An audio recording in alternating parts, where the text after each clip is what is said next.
Добар ден, почитувани, ова е магазинот за практично родителство 0+ месеци на телевизија Телма. Летото не може да се замисли без плажа и езеро или море. За жал, летувањата најчесто се проследени со катастрофално лоша исхрана. Брзата храна и грицките создаваат чувство на премор поради претераниот внес на рафинирани шеќери и масти. Како да се организирате правилно за време на летувањето, да ги спланирате здравите оброци за вашето семејство, е темата на која што денеска ќе зборуваме со Надица Илиевска, дипломиран нутриционист од Нутриционист консалтинг. Добре ни дојде, Надица, во студиото. Добре ве најдов. За почеток, да стартуваме со патувањата. Што треба родителите од намирниците да спакуваат за своите деца за попат? Всушност, летувањето со деца, поготово ако се во мала возраст, навистина бара планирање и на храната, како би останало време, и понекогаш со право се чини дека е невозможна мисија да се направи, да се испланираме ни, да биде брзо да се спрема, да биде хранливо, да не ни одзема многу време и да биде квалитетно. Но да, патувањето е исто така многу важен дел. Она што во старт треба да се разјасни е дека кога се патува со деца мора да се носи рачен фрижидер. Доколку патувањето трае повеќе од 2 часа, и во автомобилот или во автобус се едно имаме мало дете, мора со себе да носиме рачен фрижидер. Храната во вакви услови не смее да биде до нас, при нас, во торба повеќе од 2 часа. Доколку па и носиме, транспортираме храна за таму каде што... А то многу често се случува. Да, треба да знаеме дека и она што го носиме од дома не смее подолго да се чува во фрижидер, значи и ако го транспортираме под прописни услови, не смееме да го чуваме во текот на целото летување, како што вообичаено е пракса, па се зема намирници кои што ќе траат 10 па дури и 14 дена. Не се чува храната летно време повеќе од 4 дена во фрижидер, односно храна која што сме ја понеле од дома. Важно е спакувањето на намирниците. Она што мораме да го направиме е да ги раздвоиме по вид намирниците, што значи дека не би требало различни типови на храна, например млечни производи, да ги ставаме во комбинација на исто место во рачниот фрижидер. Значи треба да бидат многу добро одвоени за секој случај да не направиме некој тип на контаминација. И тука веќе воведуваме, значи влегуваме во една друга област, што всушност смее да се носи, а што не смее да се носи. Како прво, морам да кажам дека се што е, значи, што има во себе протеин, или во себе содржи некаков нешто, јајца,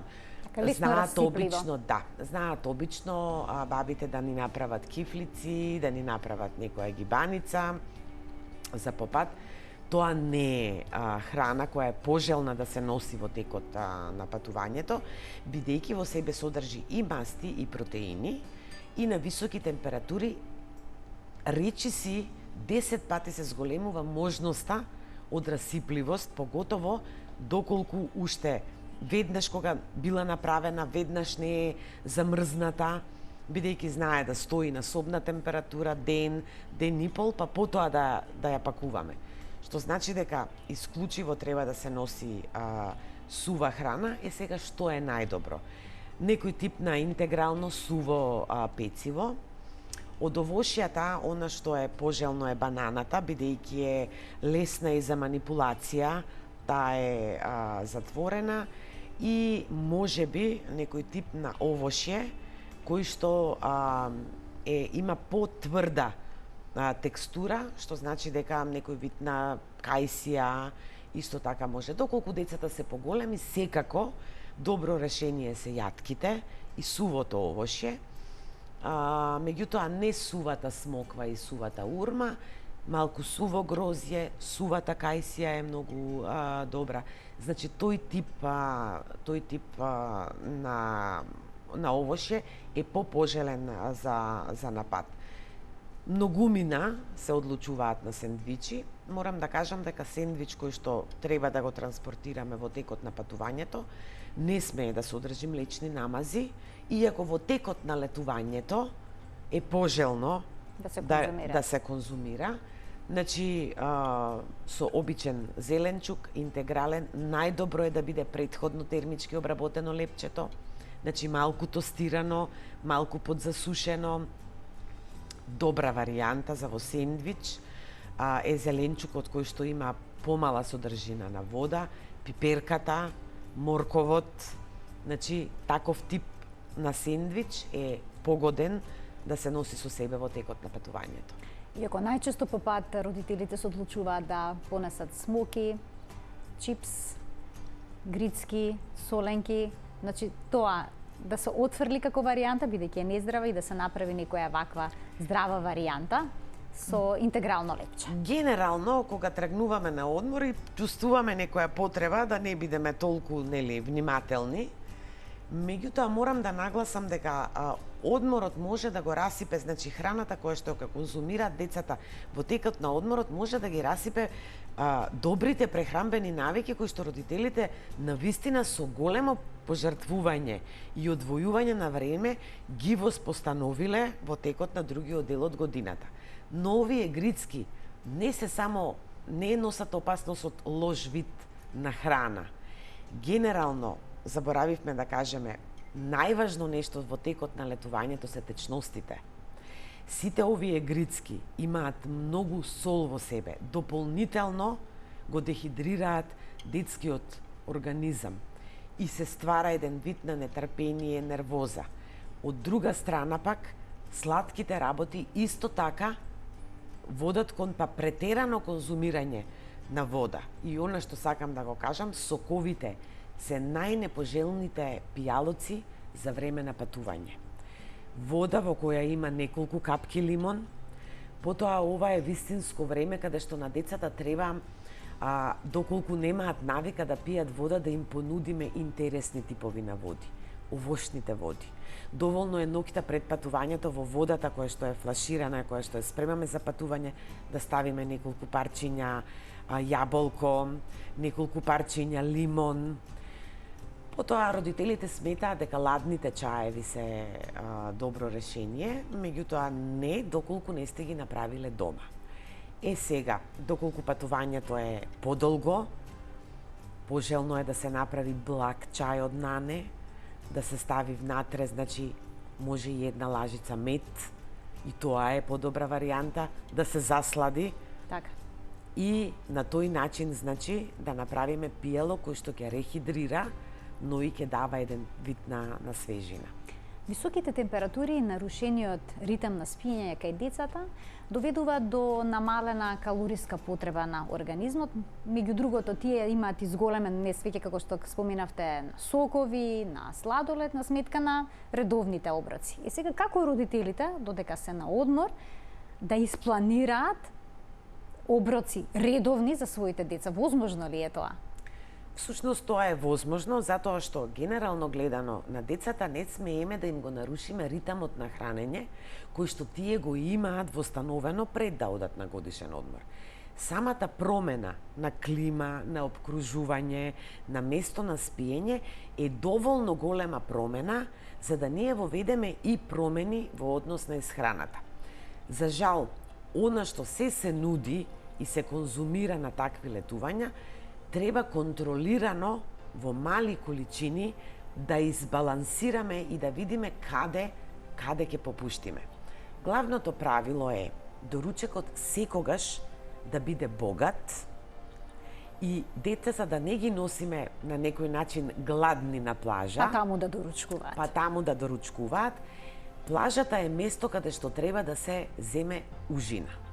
Од друга страна, па свесни сме дека многу деца обожуваат да грицкаат после секое капење, после секое излегување од вода, меѓутоа и тоа не е решение. Треба да се задржи ритмот на исхрана доручек, доколку се престојува повеќе на плажа, што е непрепорачливо во текот на денот, меѓутоа доручекот, ручекот и вечерата да се конзумираат надвор од плажата или од значи онамо каде што се престојува, додека да се дадат само 2 мали ужинки на плажа, за да не биде детето гладно и да не биде на некој начин да бара, односно да биде повеќе насочено кон тоа да бара нешто што ние секако не сме многу расположени да му го понудиме. А какви ужинки се препорачува да конзумираат додека се на плажа? Со оглед на тоа дека предизвиците се големи, има трафики, па на некои плажи и продаваат крофни со многу шеќер, со чоколадово нив и слично. Што е добра ужинка? Добра ужинка, доколку се земаат добри 3 оброци, добра ужинка е некој тип на овошје или некој тип на зеленчук. И јас морам да кажам дека ние треба да гледаме дека всушност за време на одморот кај децата треба благо да го зголемиме внесот на антиоксиданси, бидејќи сончањето, пливањето сепак е активност која што нив не им е вообичаена и тие имаат потреба од поголем антиоксидативен внес и имаат зголемена потреба од витамини растворливи во масти, како што е А витаминот и како што е Е витаминот поради заштита на кожата, односно бета-каротинот. Пиперката со биофлавоноидите и морковот, ситно исецкани, добри, интересни форми, се одлична ужина, а исто така и овошјето. Водата секогаш мора да биде пристапна. Едноставно треба да се направат пијалоци кои што ќе бидат повозбудливи за децата од она што се нуди веќе на плажата. Така да ако нешто интересно има во водата, овошни типови на вода, лимонади, значи веќе овошјето како овошна салата доколку биде ставено во кутија, доколку биде, значи ќе да биде на интересен сепак начин спакувано. поприменливо и поприфатливо за децата од она што се нуди. Генерално не сум поборник на носење на цврста храна, значи примање на главен оброк на плажа. Прво затоа што не можеме да го задржиме секогаш квалитетот и безбедноста на храната. Второ, условите, хигиената на рацете кај децата, па и кај нас, што им даваме на децата, е секогаш под знак прашалник. Често пати, значи, не можеме доволно добро да ги измиеме рацете, сме во контакт со химикалии, од креми со заштитен фактор, што значи дека треба да внимаваме и на тоа како се конзумира храната, па доколку имаме овошна салата, треба да понесеме и прибор за јадење. Она што најчесто го гледам на плажите, малите деца се послужуваат сами или мајките ги хранат. Тоа морам да кажам дека не е добра опција, значи пластичен прибор на тој начин, значи многу ќе олесниме во зачувувањето на квалитетот и безбедноста на храната. Доколку носиме мали бебиња кои што се дојаде поедноставно, меѓутоа каде што спремаме формула, морам да кажам да нагласам, бидејќи тоа лани го приметив на неколку плажи, формулата се спрема на лице место. Значи рачен фрижидер. Во стерилизирано шише се става сувата материја од формулата во друго квалитетно стерилизирано или затворено шише на добра превриена вода или готова вода, количина измерена, се спрема формулата на лице место пред да се даде. И останатиот дел од формулата не се враќа во фрижидерот, не се чува за потоа, значи треба да бидат мајките спремни со неколку порции на веќе припремени, значи сува материја и на страна вода, не се чува ниту во рачниот фрижидер за да се даде после 20-30 минути. Формулите за деца се многу фино избалансирани, меѓутоа и губат на квалитет и се неверојатно подложни на расипливост, што значи дека тука треба да се внимава кај оние деца каде што им даваме одреден тип на формула. Што доколку децата инсистираат да земат некој оброк од околните ресторани, кафетери, каде што се нудат најчесто хот-дог, помфрит и слично. Доколку наменито нема ништо што е соодветно за нивна возраст, дали тогаш родителите може би направиле компромис на таков начин што би им понудиле помал оброк? Всушност, количината на оброкот не заштитува од тоа дека нашите деца ќе добијат неквалитетна храна, ќе бидат гладни, ќе бидат раздразливи и понатаму во текот на денот се повеќе ќе бидеме принудени да ги менуваме границите на тоа што ќе треба да им го јадеме, па навечер ќе мораме да им дадеме нешто. Знаете, јас сметам дека единствено што треба да внимаваме е да не воведуваме нови типови на храна, кои што детето секако, значи на одмор не е време за воведување на нови типови на храна. Меѓутоа, доколку вие сте на одмор во Италија, а да не пробате пица, па дури и на детето да не дадете пица, значи апсолутно не е трагедија. Доколку сте во Грција, вообичаено гирото, меѓутоа може да замолите во гирото на вашето дете да не се ставаат намазите од типот на кетчап, од типот на мајонези, од типот на многу силни зачини кои што вообичаено ние на децата не им ги даваме до моментот на годишниот на одмор. А во самиот ресторан исто така можеме да направиме модификација од она што се нуди. Доколку се нуди тост, да побараме во тостот да не се става сувомеснато, да не се става мајонез. Доколку се нуди пржен компир, да не се досолува. Во секој ресторан има салата, во секој ресторан може да побарате солидно парче сирење, да ви се искомбинира со маслинки, со некој тип на салата. Значи има решение во тие ситуации. Да, тоа сакам да го нагласам. Не постои оправдување да не се заинтересираме или па да не замолиме за мали измени во текот на она што ни се нуди. Што е со сладоледот? Дали е тоа летен десерт кој што е препорачлив? Сладоледот е еден од десертите кој што апсолутно треба во онаква форма кога не ни е домашно спремен или кога не сме сигурни како е спремен да го одбегнуваме. Доколку таму каде што сме на летување постојат специјализирани продавници каде што се прави овошен сладолед, значи тоа е подобра варијанта. Да не заборавиме дека сладоледите во себе спаѓаат во високо процесирана храна. Најмногу од се за децата во мала возраст е млеката кои што се ставаат во текот на правењето на готовите сладоледи и хемикалиите кои што го продолжуваат рокот на траење, апсолутно. Меѓутоа, и тоа, ќе кажам, секогаш е подобра варијанта да се понуди и да се пушти, да кажам, на детето сладолед од продавница каде што се спремаат сладоледите, отколку пакувани сладоледи. Морам да кажам, бидејќи ни е Грчка за со мали деца најбогата дестинација, лани во септември го разгледував составот на сите можни сладоледи кои што се продаваат во големите супермаркети, кои што ние обожуваме да ги посетиме во текот на патувањето пред да стигнеме на дестинацијата и навистина не се пожелни да се даваат на малите деца. И сосема накратко, многу од родителите за време на летниот одмор на нивните бебиња им даваат комерцијални готови кашички. Дали е тоа можеби подобар избор отколку да ги прават таму и да ризикуваат? Комерцијалните кашички во ваквов тип каде што немаме пристап да направиме квалитетна храна се подобар избор.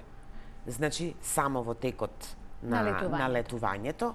Меѓутоа морам да кажам да не ги заборавиме дека работите можат и лесно да бидат спремени. Палента, ризото, значи тој тип на житарки.